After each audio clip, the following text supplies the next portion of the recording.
The following is the second video in a series on the Pajama Sam games. Although by no means necessary to enjoy this one, I would highly recommend watching my previous video since I will be building on some stuff I discussed in that one.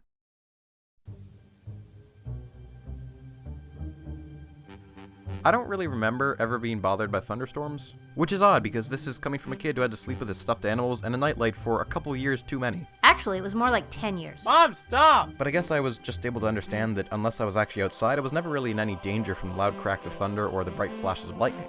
Honestly, I probably slept better at night when it was raining because I like the sound of it hitting the roof. So with that in mind, it might strike you as odd that Pajama Sam 2, Thunder and Lightning Aren't So Frightening is actually my favorite Pajama Sam game. You know, not the one about being afraid of the dark.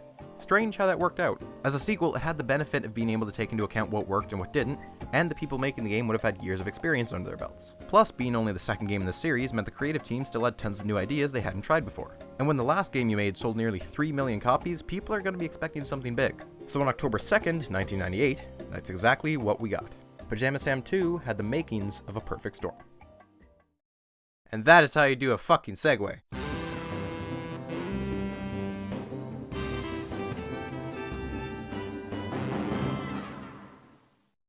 We join Sam one night in the middle of a marathon TV session where he decides that he's had enough of this thunderstorm business. You see, Sam's not a big fan of thunderstorms, which is pretty reasonable. They're loud, bright, and unlike darkness, actually have the potential to kill you. With his usual resolve, he sets off to put a stop to this nonsense once and for all. After making his way up to his attic and through the storm clouds, he's ready to take on the villainous duo of Thunder and Lightning in a battle for the ages, just like Pajama Man does in his TV show.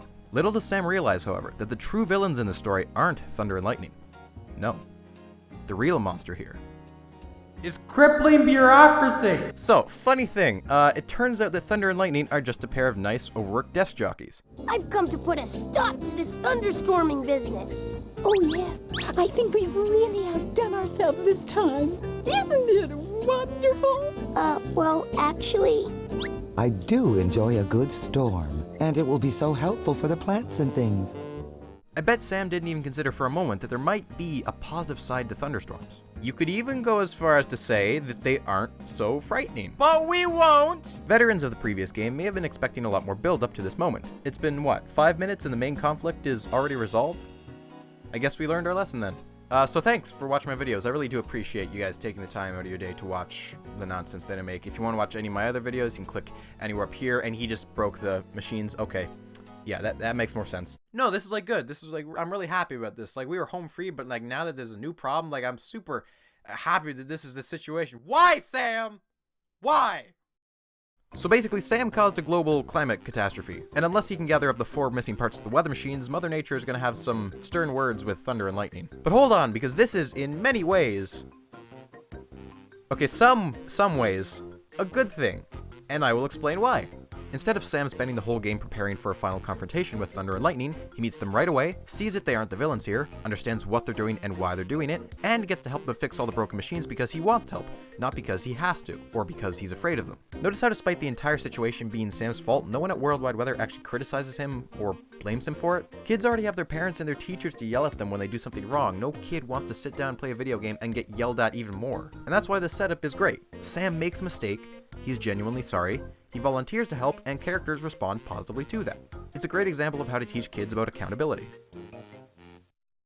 Although Pajama Sam 2 begins in what appears to be an almost identical scenario to Pajama Sam 1, it quickly differentiates itself by making Thunder and Lightning to be sympathetic characters from the get-go, instead of delaying the reveal like they did with Darkness. It's why No Need to Hide has an overall much spookier tone. It's not a scary game by any means, but its environments and characters are purposely designed to be mildly intimidating to put the player on edge throughout the entire playthrough, and this will culminate in what the players believe to be a tense confrontation. Much of the tension in that game is due to the game withholding the true nature of Darkness, who's really an all-around friendly guy. He sits on his ass the whole game while you assume he's this crazy supervillain. Pajama Sam 2 cut right to the chase. It eliminated the mysterious tension and shifted the focus of the game to an entirely new set of problems. And do you know what that means? More time to learn some rad weather facts! Each Pajama Sam entry is responsible for adding to the series in various small ways. What I view as the biggest influence on the series is the relatively drastic shift towards the lighthearted tone established in Thunder and Lightning. The subsequent follow-ups had far more welcoming and cheerful settings in the first game, accompanied by appropriate changes in color palettes and soundtracks. Speaking of which, let's talk about how this game nails every aspect of its presentation, particularly Sam himself. Look at how cute he is. I want to adopt him and like tell him not to smoke. In my opinion, this was the point where Sam's character design and animation reached its peak. No Need to Hide established the fundamentals of Sam's design: blue PJs, red cape, and messy hair.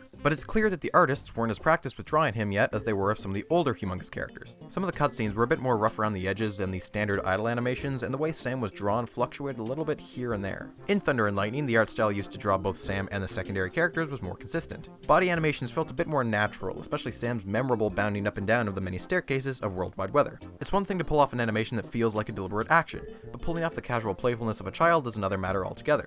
Sam moves like a 6-year-old. The backgrounds of cutscenes received a nice boost in detail, and the already impressive palette of the first game was one-upped by the overall brighter environments of Worldwide Weather. The crisp, dynamic visuals of the busy weather factory were a nice shot in the arm for the series. To be direct about it, this game improves upon its predecessor's art in every way you would want it to. More polish, more frames, and more detail. These artistic improvements were matched by some solid changes to the musical direction. Whenever I think of Pajama Sam music, I think of this game. In part because its soundtrack gets reused frequently in the various spin-off games, but mainly because it just feels so appropriate for what the series stands for: fantastical, comic book-inspired adventures into imaginary worlds. This was the point where the saxophone was made the dominant instrument of the franchise, and along with it comes a distinct jazz styling. The oftentimes kooky and alien sound effects heard in No Need to Hide are replaced with busier, more industrial-sounding rhythms, reflecting the new focus. Gone are the slightly creepy elements of previous tracks, creating an overall happier mood. The songs are catchy, upbeat, and varied enough to be refreshing every time you hear them. A perfect complement to the new story and its snappy dialogue. The writing of this game is pretty much on par with its predecessor, but I think that the overall improvements to the voice acting and animation enhance it in all the right ways. For example, not a single thing said by this trash can has any actual measurable value. The stories I could tell you. Oh boy. One of these days we trash cans are gonna unionize. Yeah, one of these days. You know, the asteroids are coming. Only a matter of time. And yet I feel like my life would have been all the poorer had I never seen that. Dialogue is informative when the player needs direction without ever sounding too unnatural or forced. The humor hasn't disappeared either, it's just as sharp and as biting as ever. Here are a couple of my favorite scenes. How about weather where the air gets thick so you can swim in it? You've obviously never been to Los Angeles. So you have meetings to talk about how to have meetings? Very well put. I shall have to remember that. Do you ever have meetings to talk about how to have meetings about meetings? Naturally. There was also a sharp increase in the number of puns present. You're looking particularly nice today. Thanks. We haven't met before, have we? Oh, don't mind them. They're complimentary nuts. I see.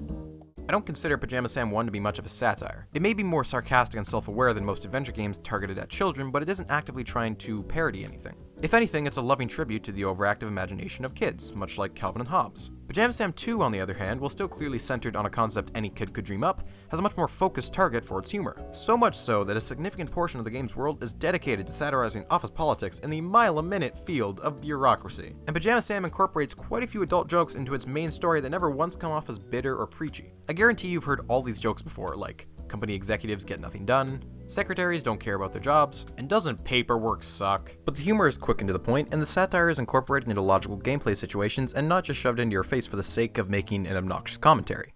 My mosquito associate here will be able to help you. Sorry I'm late. He's a lawyer too? Ma'am, I was already a blood-sucking parasite. All I needed was a briefcase. Does anybody else hate lawyers? Am I right? Most of the jokes aren't really that laugh-out-loud funny, but there are a few that will hit pretty close to home. What are you working on now? Our resumes. Yeah, this is a game for 8-year-olds. Now, I really like the office and industrial environments of Thunder and Lightning. They make for a really effective contrast with the more natural and fantastical elements found in No Need to Hide. I mean, think about it, one of the most natural processes on Earth, our weather systems, is represented by one of the least natural things on the planet: factories. But because weather systems are so foreign to most people, I mean seriously, it's one of the least predictable fields in all of science. Why not try and teach kids about it by showing weather being made on an assembly line? We need weather just like we need things from factories. Obviously, a lot of the fine details are going to be omitted here because that's just not how weather is made. But then again, shows like The Magic School Bus are much better suited for taking a more technical approach to that kind of learning. See, what Pajama Sam can do is instill big concepts. Concepts like, no two snowflakes are exactly the same, by having an actual snowman inspect each and every one. Teaching kids about planting apples by taking seeds from a core, and at the same time explaining how different plants require different amounts of sun and water to grow. Then you have the smaller environmental details like the ultraviolet filter for sun rays, which is represented by a coffee filter, I might add, and the Y-pipes function as the pipe that combines hydrogen and oxygen to make water. I really, really like the design of the weather factory, guys. Look at how marvelous this image is. Count how many different colors there are. I love the little details like how the sunlight is canned, how rain and wind are bottled, and how snowflakes have to be shrunk down and boxed up. It's creative, it's fun, and it gets the point across. But let's not forget the overarching theme of the whole game. All weather is important, not just the ones that you like. Sam started this game trying to eliminate thunder and lightning because from his point of view, what good do they do? They make it rain, meaning he can't play outside, and they make big loud noises and scary flashes. Well, the last 2 points are true, but rain is necessary for plants to grow. Okay, fine. Then why does it have to be windy all the time? Well, wind helps with pollination, boat travel, and the prediction of weather systems. Okay, what about snow? It's fun once in a while, but at a certain point it just gets too cold. Why can't it just be warm and sunny all the time? Well, we have these things called ice caps and glaciers, and if they all melt, we'll probably die. Actually, I'm sorry, that isn't quite right.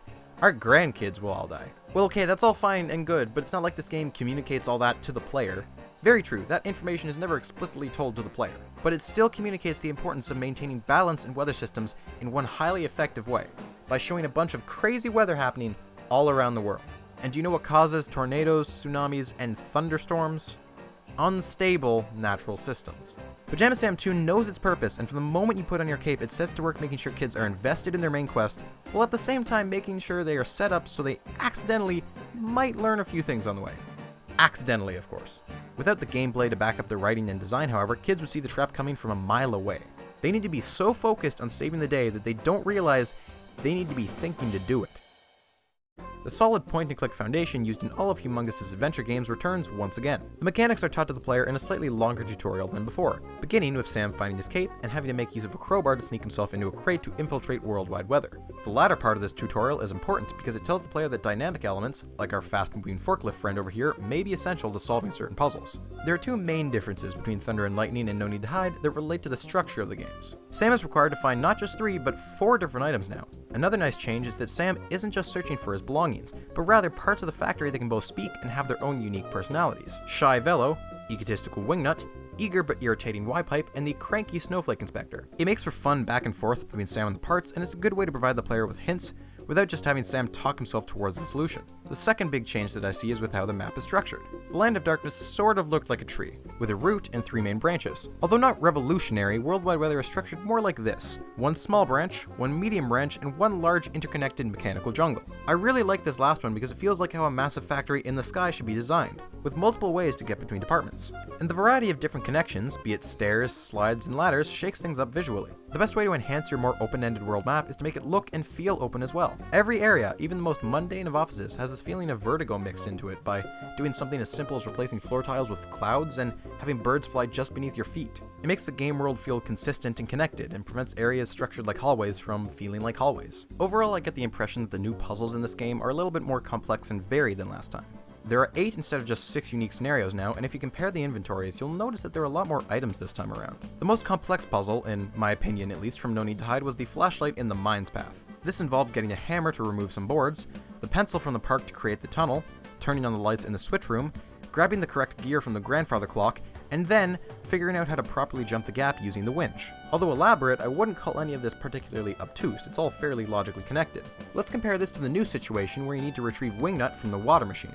You're going to need to replace the elastic band on the machine, so you need to go request one from the supply office. But first you need the proper form signed by the permanently busy VP. To get it signed, get this, you need to create a rainbow in the greenhouse so a leprechaun will leave you some gold, so you can then buy a pack of cheese snacks from the vending machine, which you can use to train the pet rock sitting on the in-out piles on the VP's secretary's desk, which you would only know if you looked at a random magazine in the waiting room, by the way. And doing so lets you slip the unsigned form on top of the in pile so the VP signs it.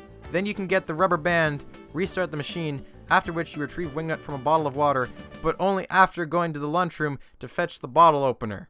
Seeing as most children are just as familiar with the practices of fictional rock training, money farming, and soul-crushing bureaucracy as they are with hammers and dot-to-dot puzzles, you can see how children would naturally be able to complete both puzzles without much trouble. All kidding aside, this was the only puzzle I needed to walk through for, since, straight up, I had absolutely no memory of this room. I know I said this last time half-jokingly, but I was dumbfounded when I saw this extra door here. It's another reason I prefer this game too. Puzzle complexities are closer to Spy Fox levels than they are Freddy Fish. Scenarios feature a few more steps than before, and often include dynamic elements that require a bit more interaction than simple pointing and clicking. Standouts include having to shrink yourself down to explore the drain pipe looking for Wingnut, and searching for the Snowflake Inspector using the Snowflake Inspector detector. Will you be coming with us to the snow machine? You go on ahead. I'll catch up. Look, man, if you have to take a dump, that's fine, just like, don't be weird about it. I particularly love the puzzle involving our rebellious carrot friend, who is apparently a socialist now. You gotta hide me, kid. I'm undercover, you know, investigating the economic exploitation of the workers here. In order to get access to the executive washroom, we need to beat a brain tickler-style quiz game from the chairman of the board, where we need to make use of Carrot's degree in economics from the University of Broccoli Cauliflower. Okay! Still gotta give credit to whoever wrote the quiz questions, though. They're absolute genius. No Need to Hide is absolutely a better game for younger children. No question. But Pajama Sam 2 has much more longevity as its increased difficulty opens it up to a wider audience. I mean, hey, I was able to both beat it as a kid and get stumped by it now, so clearly it's doing something right. Beyond the surface level polish of the main game, there's a variety of bonus features and secrets to keep you coming back. This game introduced the save function and the scenario selector, both very useful. On top of that, you have the return of the scavenger hunt, this time with collectible puzzle pieces. A simple and extremely satisfying evolution of the sock concept. Want to make your own snowflake in real life? Why not print it off too? The game is chock full of dialogue, including numerous hidden cutscenes such as the ones accessed through the phone. And I found out recently that there's apparently this hidden animation in the bathroom and no. In addition to the occasional reminder that your childhood is fleeting and that you should savor it every chance you get, here's a fun little mini game where you get to play Trouble. Perfect for all those moments when you don't want your innocence to be destroyed. Click points are back and just as ridiculous as ever. My personal favorite is a playable game of tic-tac-toe with ketchup and mustard. And finally, you have some fun callbacks to your adventures in the Land of Darkness, complete with an I Spy style minigame. But that's not even the end of it. Outside of the executable file, there's a free digital Pajama Man comic book, which is gorgeous, I might add. And I don't know why, but I have distinct memories of my dad reading the line, "Eat formula, evildoers," to me for some reason. I really don't know, but it's in my head. On one last note, I made a point in my previous video of highlighting how Sam reincorporates elements of his real life into his fantasies. While Worldwide Weather is not nearly as obvious a parallel to Sam's life as, say, The Land of Darkness was, there are a couple specific examples where clever foreshadowing is utilized. In the opening cutscene where Sam is watching the Pajama Man TV show, there's a scene where the Earthquaker, oh my god, uses his powers to shake Pajama Man's food-based sidekicks, almost like how you use Earthquake in a can to shake a vending machine in-game. An even better example features the nefarious Dust Devil. In the show, Pajama Man defeats the Dust Devil by using a specialized vacuum. I wonder how Sam could go about removing the Dust Devil he encounters in Worldwide Weather. Have I mentioned, perchance, that I think this game is clever? In my eyes, Thunder and Lightning does everything a sequel should do. It kept what worked while making what feels like an entirely unique experience with better overall production values. It rocks its art style, nails a bunch of clever jokes, pulls off a completely new musical and tonal direction, and expands on the already highly effective educational gameplay. All while exploring an awesome premise to its full potential. But none of this would work so well without the superb overarching lessons and morals tying each element together. Pajama Sam 2 will always be in my eyes the best Pajama Sam game, and I hope I've managed to illustrate why. If you disagree, then that's fine. Please, feel free to go fuck yourself. Or just leave a comment, because I'm fine with either.